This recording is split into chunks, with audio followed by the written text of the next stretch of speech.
ఉత్తరాలు ఉంటాయి. ఈ మహా సత్సంగాలని చెట్లు నాటడానికి ప్రోత్సహించే వేదికల్లా కూడా ఉపయోగించారు. ప్రతి సంవత్సరం సాధకుల్ని కైలాస మానస సరోవర హిమాలయాల యాత్రకి సద్గురు తీసుకెళ్తారు. అలా 2010లో 514 మందితో కలిసి సద్గురు చేసిన యాత్ర అతిపెద్ద కైలాస మానవ సరోవర యాత్రల్లో ఒకటిగా నిలిచింది.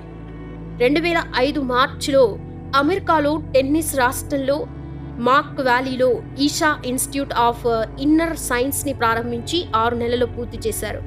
ఈషా ఇన్స్టిట్యూట్ ను పాశ్చాత్య దేశాల్లో ఆధ్యాత్మిక చైతన్యం తేవటానికి నెలకొల్పారు. 2008లో 39,000 చదరపు వైశాల్యంతో కూడిన మహిమా ధ్యాన మందిరం నెలకొల్పారు.